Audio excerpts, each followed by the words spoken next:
Welcome to Uncommon Knowledge. I'm Peter Robinson. Be sure to follow us on Twitter at twitter.com/UNC Knowledge. That's twitter.com/UNC Knowledge. Dr. Thomas Sowell has taught economics, intellectual history, and social policy at such institutions as Cornell, UCLA, and Amherst. The author of more than a dozen books, Dr. Sowell is now a senior fellow at the Hoover Institution. His newest work, Intellectuals and Society. Tom, we'll begin with a quotation. Then candidate Barack Obama in July 2008, quote, "It's like these guys, Republicans, take pride in being ignorant. They should go talk to some experts and actually make a difference," close quote. Well, talking to experts does make a difference. Many of the great disasters of our time have been committed by experts. You may remember FDRs Brain Trust, which according to later studies prolonged the Depression by several years.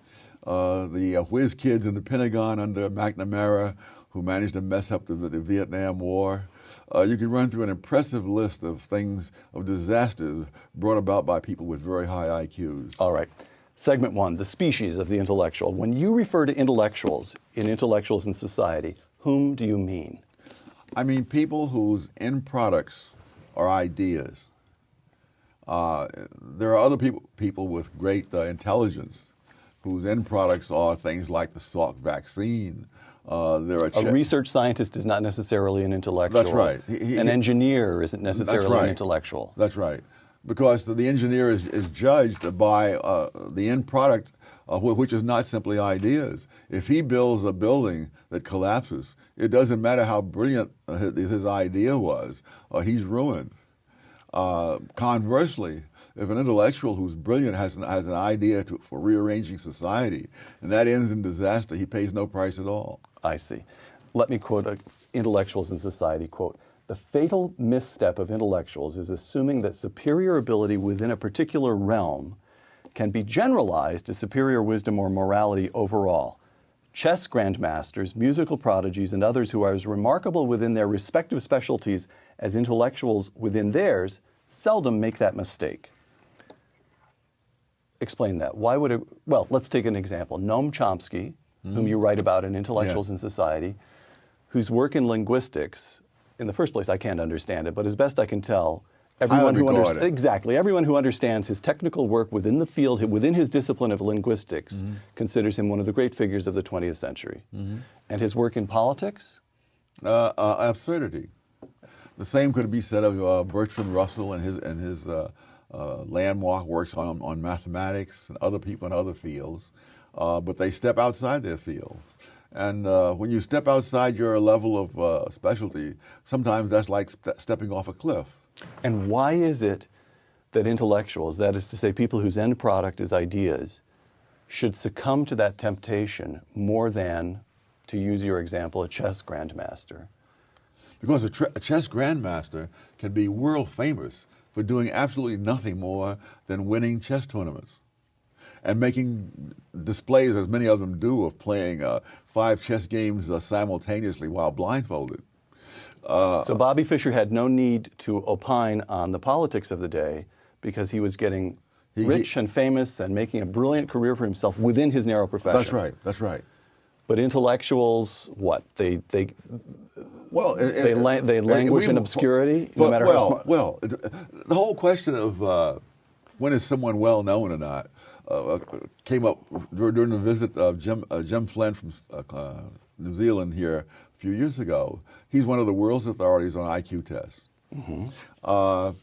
People, in India know about Jim Flynn. People in England, he made a world tour. But I doubt if the people in the next block from where he lives know who he is. I see. All right. It is far easier to concentrate, again, I'm quoting from Intellectuals in Society, it is far easier to concentrate power than to concentrate knowledge. Yes. What bearing has that got on the influence that intellectuals have over society as a whole? Because they believe that since knowledge is concentrated in people like themselves, what needs to be done is, in the quote from President Obama, is to put more power in the hands of the experts. So the intellectual temptation is to say, look, we already know everything. That's right. If only we also had The power. all the power, Yes. everything would be just fine. Yes. And what's wrong with that view? Why isn't that a sensible view? One, they don't know everything. They don't know 1/10 of everything. In fact, I've argued that they probably don't know 1% of the consequential knowledge in a society. Consequential knowledge is a concept that runs through this book. Explain that concept. Knowledge whose presence or absence has consequences, serious consequences. I mean, I was once in a plane that was coming down for a landing in the Ithaca airport, and suddenly the pilot gunned the motor and went up again because someone in the control tower had reminded him that he hadn't lowered his landing gear. So that was consequential knowledge. Right? Yes, yes. I was just delighted that person had his eyes open and his mind on his work. So the notion here is that the kind of knowledge, the kind of consequential knowledge required to prove effective in governing a nation such as the United States with the biggest economy in the world, 300 million people, you can put together quite a large group of professors, and they're still not going to possess the knowledge that would enable them to run General Motors, for example, or to run the nation's healthcare system, for example. Oh, absolutely. In fact, one of the things that has happened all around the world in the 20th century was that all sorts of countries have tried central planning. Now, the guys who run the central planning, they usually have advanced degrees from prestigious institutions. They have mountains of statistics sitting there, and they have all the experts in the country at their beck and call. And yet when you take the power out of their hands and return it to the market, then all the hundreds of millions of people who don't have any of those things usually end up with a higher rate of growth and a more rapid decline in poverty. Because consequential knowledge by its nature tends to be diffused, widely diffused. Yes, yes. Right. Segment 2, intellectuals and economics. We've already touched on this. 2 quotations. Number 1, Paul Krugman, quote, "Rising income inequality isn't new, but what happened under Bush was something entirely unprecedented. For the first time in our history, so much growth was being siphoned off to a small, wealthy minority that most Americans were failing to gain ground even during a time of economic growth," close quote. Second quotation, Dr. Thomas Sowell in Intellectuals and Society. Quote, "The statistics that the intelligentsia keeps citing are much more consistent with their vision of America than the statistics they keep ignoring," close quote. That's a tough one to encapsulate, but the basic confusion is between statistical categories and flesh and blood people. It's true that if you look at the percentage of the income that went to the top 20% in some year A, and then later on, a decade later, you'll find that percentage has gone up.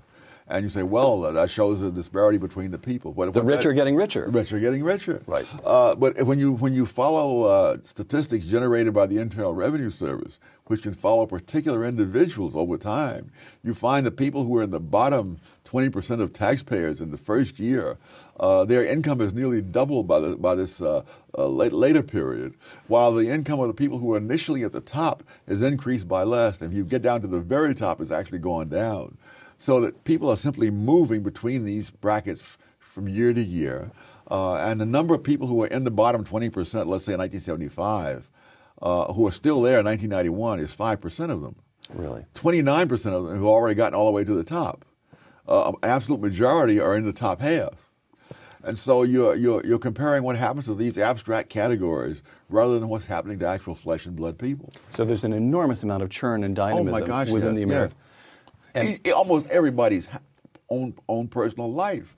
I mean, look, what were you making when you were 20 years old compared to what you were making when you were 40? Negative. I was spending my parents' money when I was 20 years old, right? All right? Okay. So why would the intellectuals, what you've just made is an intellectually rigorous case. Why would an intellectual, as you use the term, be loath to look at that intellectually rigorous argument, be loath to examine the data the way you did? Well, he's happy with the data that he got. Well, why would he examine? Why would he go further? He looks at the numbers. The numbers say what he thinks it should say. Hey, that's it. Right. QED, and he moves on to the next great crusade. Intellectuals in Society, once again, the very phrase income distribution is tendentious. Wealth can be created only after capital and labor have reconciled their competing claims and agreed to terms on which they can operate together in the production of wealth. Close quote. Income distribution, the very phrase is tendentious. How come? Income is not distributed. Newspapers are distributed. Social Security checks are distributed. And one time, milk was distributed. Income is not distributed. People earn it directly from those to whom they provide some good or service. And the argument made by many people, you see, is that it's a question of capital and labor have conflicting interests in dividing up the income. Right. No. There is no income to divide up before they first reconcile their conflicting interests and decide on what terms they're going to produce that income. There is no there's no manna from heaven for them to fight over. You make the point, what I'm coming to is the economic crisis that we went through 18 months ago. But we'll start with the Great Depression, where all discussions of economic crises should start, probably. And you make the point that there are two large features of the Great Depression. One was the stock market crash, and the other was the enormous government intervention, which began under Herbert Hoover and continued and expanded under FDR, but began quickly, in other words. Yes. And so you say, so you have two large facts here. It's a very good question, which actually caused or prolonged the Great Depression, and it's a question that very few intellectuals actually examine. Well, one way of examining it would be to just look at the time period. The stock market crash occurred in October 1929. Now, there's data on unemployment month by month. 2 months after the stock market crash, unemployment peaked at 9%. It then began to decline irregularly till about 6.3% by June of 1930. Indicating the economy was attempting to recover on its own. Right. In June 1930, the government stepped in with its first massive intervention with a Smoot-Hawley tariff, passed despite a public appeal by more than 1,000 economists from the leading universities saying, don't do it. They did it anyway. It shows how much influence economists have. Within 6 months after that, unemployment hit double digits for the first time, and it never came down for the remainder of the decade, even for 1 month. And so the stock market crash brought you up to 9%, and that was starting to fizzle out. The government steps in to help, and that hits double digits, and it eventually got up to a peak of 25%, and it didn't fizzle out until the end of the decade. All right. Listen to a list, and then I'll ask you a question. Chairman of the Fed, Benjamin Bernanke, B.A. at Harvard, Ph.D. at MIT, Professor of Economics at Princeton, Director of the National Economic Council, Lawrence Summers, undergraduate degree MIT, Doctor at Harvard, youngest tenured Professor of Economics and Harvard History, eventually President of Harvard, Treasury Secretary Timothy Geithner, A.B. Dartmouth, M.A. Johns Hopkins. He's the underperformer in the group. How did this group of intellectuals acquit themselves in handling the nation's economic crisis in 2008? Well, first of all, they didn't handle it. The politicians handled it. Ah. And so even if you were to say that these guys really could have done a great job had they had the unbridled power and so forth, they don't have the unbridled power. One of the problems with experts is that experts are hired by other people. And so you never know what the expert would have done. In fact, there was an article in the Wall Street Journal some time back that what the policies that are being followed in Washington are the direct opposite of the policies that Summers advocated when he published before he got to Washington. Right. Right. So we should never assume that experts are just people they're supplying information to politicians who are trying to do good. So surely, though, the intellectuals had the notion that the government should step in is a hangover from the understanding of what took place during the New Deal, right? Oh, yes. Okay, so in other words, the intellectuals, the politicians are acting within a world of options that intellectuals have created over the decades. Yes. Right. And are you impressed by that, the intellectual framework? No. No. All right. All right. Segment 3, intellectuals and vision. Intellectuals in society. The vision around which most contemporary intellectuals tend to coalesce has features that distinguish it from other visions prevalent in other segments of contemporary society or among elites or masses in earlier times, close quote.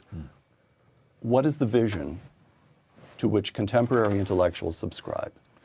that intellectuals should influence, if not control, the kinds of decisions that are made in society, and more especially that they should promote the transfer of decisions from the masses to those who have, quote, more intellect. And given how I conceive of knowledge being its distribution, that would mean transferring decisions from where there's 99% of the knowledge to where there's 1% of the knowledge. And against that background, it's not at all surprising that things like central planning simply don't produce as good results as allowing all the millions of people to react in the marketplace. All right. Let me ask you a question that came in from Twitter. Travis814. All these questions are limited to 140 characters, so get ready. It's coming at you, but it'll go fast. Why does the liberal progressive mindset have such a stranglehold within the intellectual academic world? Why should the vision that you just described be so prevalent among intellectuals? Well, among the many reasons, most academic intellectuals have no experience, no serious experience outside the academy. I remember I was once an economist for AT&T when it was the world's largest corporation, and when I returned to the academic world, they welcomed me as the prodigal son. You see, had returned from the evils of corporate America to the true nirvana of academia. And not only do they have no experience, they have every incentive to believe that they are brighter than other people and no more than other people, because they've been told that all their lives. I mean, you become a top intellectual because you've passed through all these successive filters. You've gotten into the best colleges. You've gotten into the best graduate schools. Or even from second grade on, the teachers are responding to you as a kid who passes tests especially well. Yes. Right. And so you have all of that in your background. You write, in Intellectuals in Society, if you happen to believe in free markets, judicial restraint, traditional values, and other features of what you call the tragic vision, there's no personal exaltation arising from those beliefs. But to be for social justice and saving the environment puts you on a higher moral plane. Yes. So the question here is, can it really be that simple that intellectuals across the American landscape tend to embrace the vision that you've described sheerly out of self-flattery and self-pleading? Yes. It is. Don't forget, human beings have an enormous power of rationalization. Think of all the absurd things that have been believed throughout all of history. And I guess the one common denominator is that those absurd things typically were very flattering to those who believed them. They had the one true faith. They were the vanguard of the proletariat. You know, you just run through the whole list of the things. By the way, I've been reading some Marx. Mm-hmm. I can't understand how anyone ever took that seriously. I mean, ever took it seriously. Well, what are you reading? Sentence by sentence, it's, I began with the Communist Manifesto that he and Engels wrote. It's a magnificent, if you want a model for propaganda, it is the masterpiece. But there's absolutely no contact with actual economic reality. No, there's no need for that, as many people are showing. You can become president of the United States with no contact with economic reality. All right, two quotations. Intellectuals in Society, quote, "The intelligentsia often divide people into those who are for change and those who are for the status quo." Yes. Candidate Barack Obama, "We are the change we have been waiting for." Yes. Tom? People who say things like this act as if they're saying something new. This is what was being said back in the 1790s, and ever since then, you know, that there's nothing older than the idea that this is new.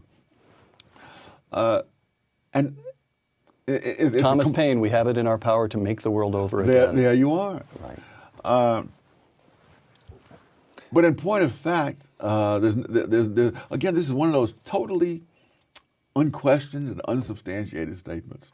John Dewey was saying, you know, that made the same thing some 60 years ago, that those of us who are for change have to fight against those who are for the status quo. Now, the people he was talking about, people like Adam Smith was not for the status quo. Of course not. As I mentioned in the book, why would Adam Smith spend a whole decade writing a 900-page book to say how contented he was with the way things were? I mean, when you spend a decade writing a 900-page book, something is bugging you. You know, I mean. Right. And anyone who ever bothered to read Adam Smith will see that he is pretty ticked off about a lot of things.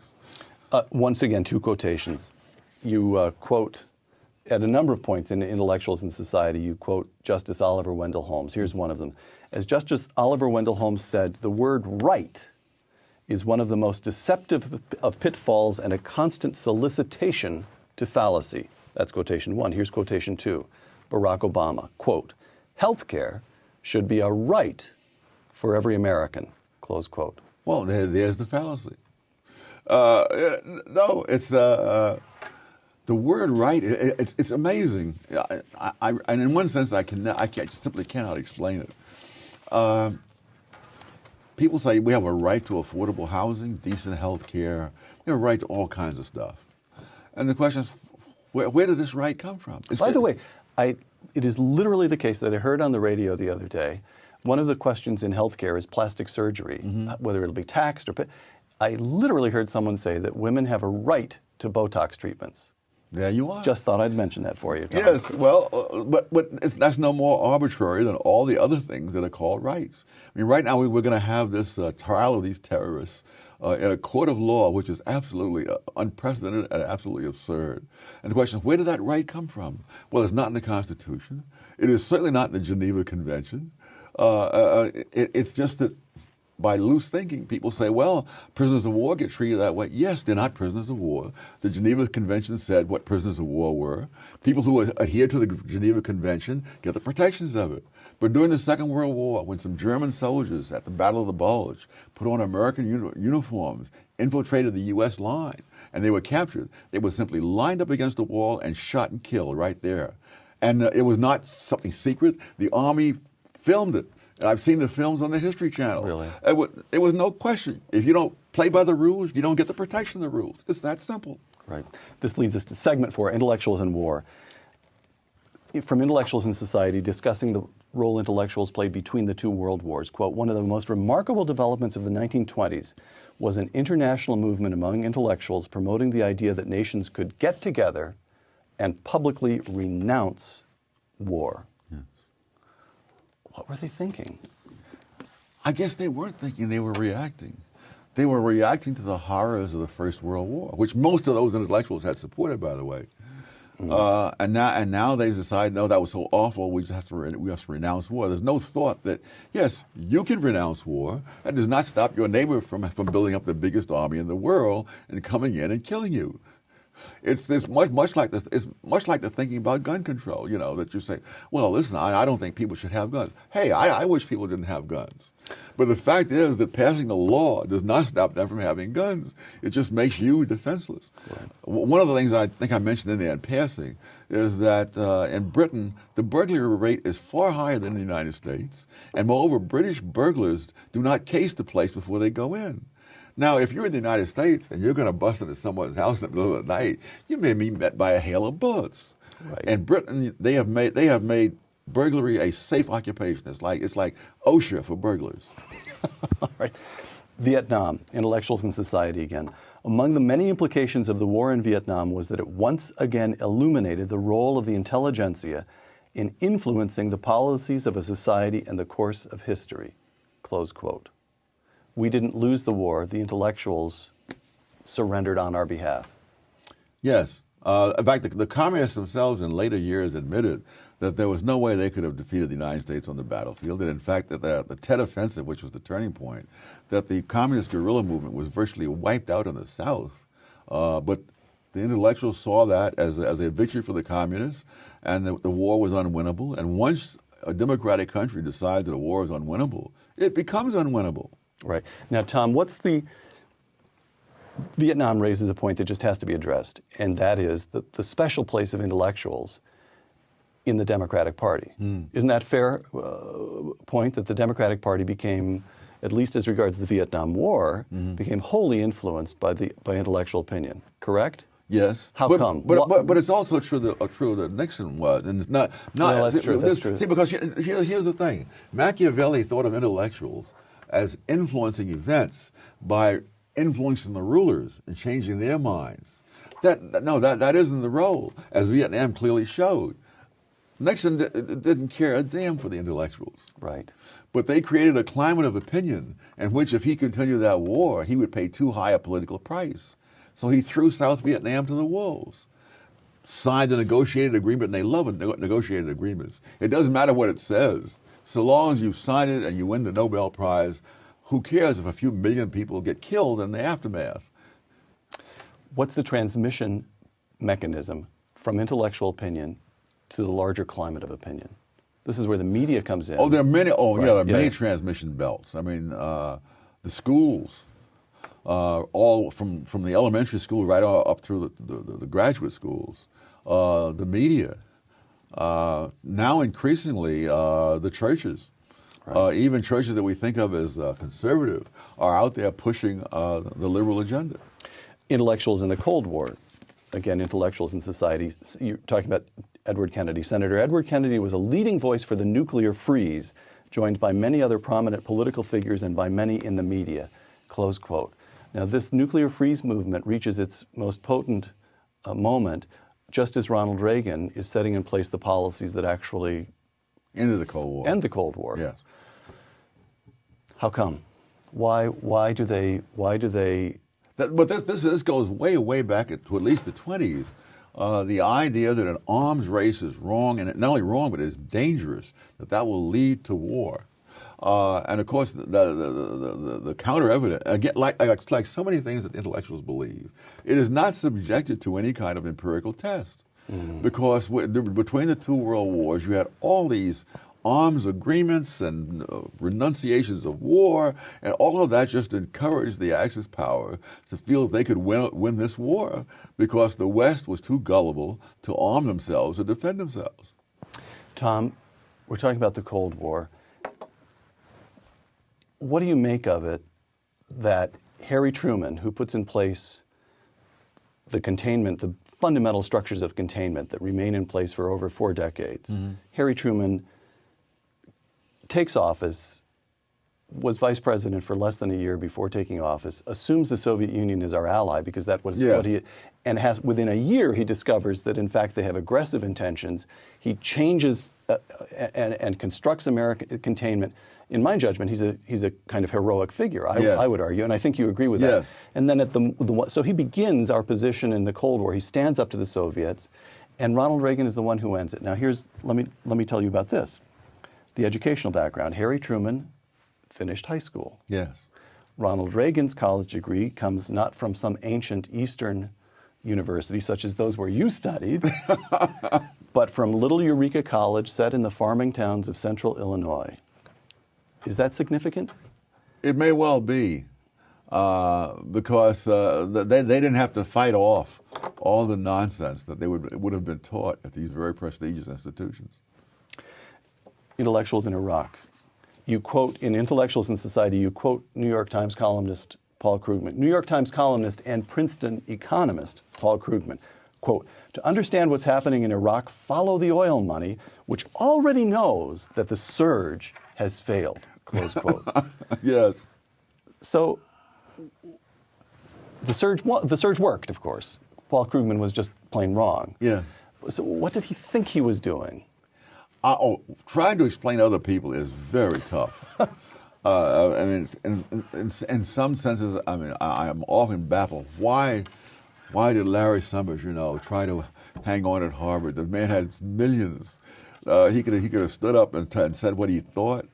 The whole notion of people being independently wealthy is very shaky for me, because there are people out there with multi-millions who are afraid to speak their mind. Right. And there are other people who can barely make the rent who will say, just what they're thinking. Right. All right. Segment 5, intellectuals and the rest of us. Again, intellectuals in society. There is a spontaneous demand from the larger society for the end products of engineering, medical, and scientific professions, but the demand for public intellectuals is largely manufactured by the public intellectuals themselves. Yes. Explain that. How do they manufacture demand for their own services? Well, one thing is by making alarming predictions, offering solutions to our problems, and And if they didn't do that, if Noam Chomsky had just kept on staying in linguistics, neither of us probably would have ever heard of Noam Chomsky. He would have been just as famous around the world among linguists, but nobody else would have heard of him. What do you make of global warming? I think it's a classic example of the need for crusades. Now, many people are shocked by these emails. I'm not at all shocked by them. I read the original UN study years ago, and I was just curious as to how they were going to deal with the question that the temperatures went up first, and then there was the increase in carbon dioxide. Right. Because you can't say that A causes B if B happened first. And so I read this, and I could see they were tiptoeing through the tulips in the way they phrased things and so forth. They couldn't confront that. And now we're finding out that they knew darn well they couldn't deal with all the evidence. So it fits the pattern of a group of intellectuals, climate scientists who have a very narrow competency, suddenly proclaiming that there's a crisis, scaring the rest of us, thereby creating a demand for their services, not as climate scientists alone, but as a kind of high priestly caste that can tell us all how to live and save the entire planet, and in the meantime generate billions of dollars worth of government programs to fund their research initiatives. And so it's a racket. Yes. All right. But again, you have to take account of the ability of human beings to rationalize.